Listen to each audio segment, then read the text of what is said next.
JP గారు నమస్కారం sir. నమస్తే జేపీ గారు, first of all thank you. మీరు యుఎస్లో ఉండి కూడా కీలకమైన అంశం మీద మీరు చర్చకు అంగీకరించినందుకు ముందుగా ధన్యవాదాలు సార్.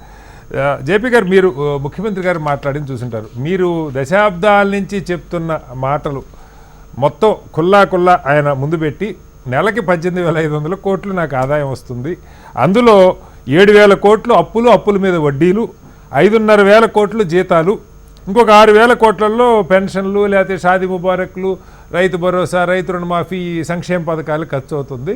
అంటే ఇక రూపాయి వేరే వాటికి లేదు. ఇంకా అదనంగా 4,000 కోట్లు కావాల్సి వస్తుంది. నెలకి 22,500 కోట్లు ఖర్చు అవుతుంది. సో ఇప్పుడు ఉద్యోగులు సమ్మె చేస్తే నన్ను కోసినా నేను ఇంతకంటే చేయగలిగింది ఏం లేదని చాలా, అలాగే అప్పు పుట్టట్లేదు. ఎక్కడికైనా పోయి బ్యాంకులు ఢిల్లీలోనో మరొక చోట అడిగితే దొంగలు చూసినట్టు చూస్తున్నారని బాధాకరం. మరి ముఖ్యమంత్రి అలా మాట్లాడొచ్చో లేదో నాకు తెలియదు, కానీ మీరు సంసారపక్షంగా మనం గుట్టుగా సంసారం చేసుకోకపోతే బజార్న పడతామని చాలా ఆవేదనగా మాట్లాడినట్టు కనపడుతుంది. సరే, ప్రతిపక్షాలు సహజంగానే మీరు ఎన్నికలప్పుడు హామీ ఇచ్చి అమలు చేయమంటే ఊరుకుంటామని వాళ్ళు మాట్లాడతారు. లేకపోతే ఉద్యోగులు పలసం చేశారను, ఆ రాష్ట్రం దివాలా తీసిందని ముఖ్యమంత్రి మాట్లాడితే ఎలా అని ఈ విమర్శలు వస్తూ ఉన్నాయి. బట్ ఉన్న వాస్తవం, ముఖ్యమంత్రి ఇలా బయట పెట్టడాన్ని, కాస్త కటువుగానే బయట పెట్టడాన్ని ఎలా అర్థం చేసుకోవాలి? శ్రీనివాస్, ముందుగా ఏ ప్రభుత్వం అయినా సరే, రాష్ట్రం కానీ జాతీయ స్థాయి కానీ, ఉన్న పరిస్థితిని ప్రజలకు చెప్పడం అనేది మనం అభినందించాలి. ఓకే, ఇది ప్రజల జీవితం, ప్రజల పన్నులు, ప్రజలకి రావాల్సిన అభివృద్ధి ఫలితాలు, ప్రజలు కట్టాల్సిన వడ్డీలు కానీ అప్పులు కానీ. ఇది ముఖ్యమంత్రి గారి సొంతం కాదు, ప్రతిపక్ష నాయకుడు సొంతం కాదు, ప్రధానమంత్రి సొంతం కాదు, ఏ పార్టీ నాయకుడు సొంతం కాదు, ఏ అధికారి సొంతం కాదు. కాబట్టి ప్రజలకి పూర్తిగా విస్తృతపరచడం అనే దాన్ని విమర్శించడం నా దృష్టిలో పొరపాటు. ఏ పార్టీ అయినా సరే, ఈ పార్టీ ఆ పార్టీ. ముఖ్యమంత్రి గారు, మనం పార్టీలుగా చాలా పొరపాటు ఉండొచ్చు, విమర్శ నేను చేస్తాను ఎప్పుడు తప్పదు. దాన్ని ఉదాహరణకి కాంగ్రెస్ పార్టీ ఉన్న భారానికి తోడు అదనపు భారాన్ని పెట్టుకున్నారు. ఎత్తుకునే విమర్శ ఏమిటంటే, ఈ పరిస్థితి మీకు తెలుసు కూడా 2024 ఎన్నికల్లో మీరు ఎందుకు అదనంగా మళ్ళీ ఇప్పటికే సంక్షేమం చాలా ఎక్కువగా ఉన్న రాష్ట్రంలో మరింత సంక్షేమాన్ని గ్యారెంటీలు పెడితే తీసుకొచ్చి పెట్టారు, మరింత ఖర్చు ఎందుకు పెట్టారు, మరిన్ని హామీలు ఎందుకు ఇచ్చారు? ఇది సబబైనటువంటి విమర్శ ఏ పార్టీ కానీ. అంతేగాని వాస్తవాన్ని ఎందుకు బయట పెట్టారు, మీరు నిర్మోహటంగా ఎందుకు చెప్తున్నారు, బోలాగా ఎందుకు చెప్తున్నారని చెప్పన్నది నా దృష్టిలో సహేతుకునే విమర్శ కాదు. అంటే దానికి కూడా ముఖ్యమంత్రి గారు ఒక మాట చెప్పారు సార్, ఈ అప్పులు గత ప్రభుత్వం చేసిన అప్పులు వాళ్ళు మొత్తం బయట పెట్టలేదు.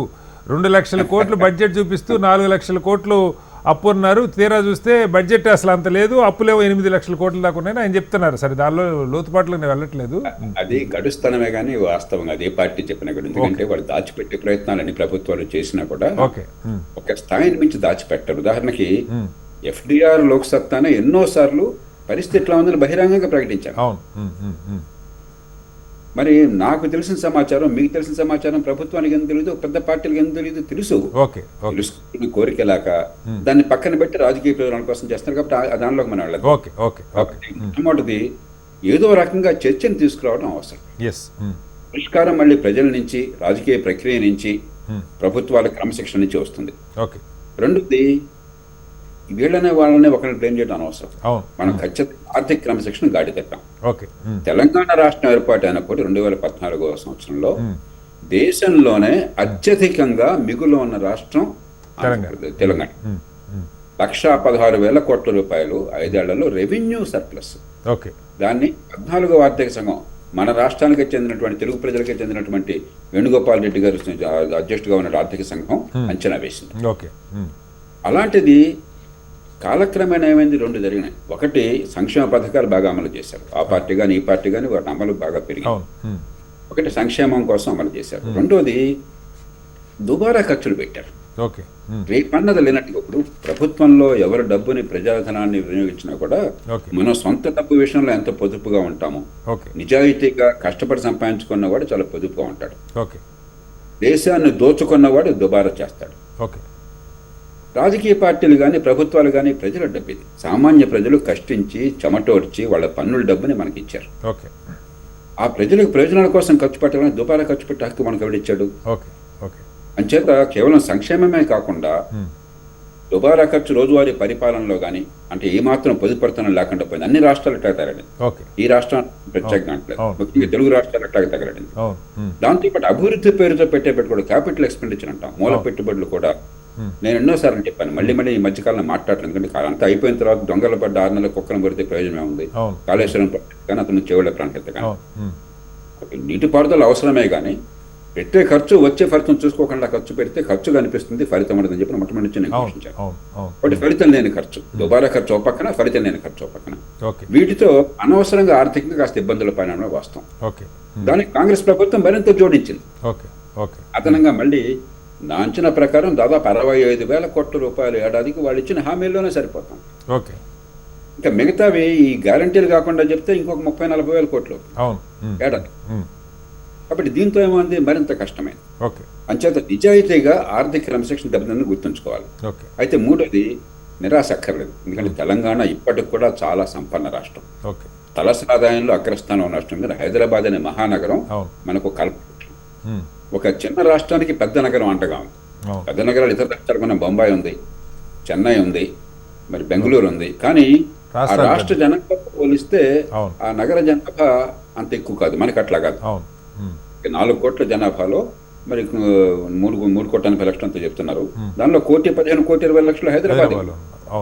అదే ఆర్థిక సంపదలో మరి రాష్ట్రం మొత్తంలో 100 అనుకున్నట్టయితే బహుశా హైదరాబాద్ 70 ఉంటుంది ఆర్థిక సంపద. కాబట్టి నగరాల నుంచి మనకి ఆదాయం వస్తుంది.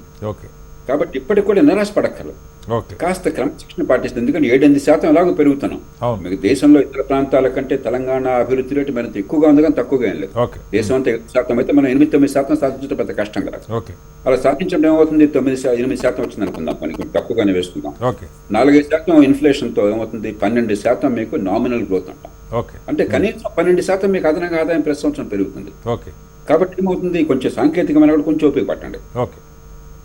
ఎప్పుడు కూడా శాతాలు లెక్కేటప్పుడు ఏం చేస్తాం మనం, వడ్డీ మనకు వచ్చి వడ్డీలు కట్టడం కానీ, లేకపోతే అభివృద్ధి చేయడం కానీ, పన్నులు కానీ 100లో లెక్కేస్తాం.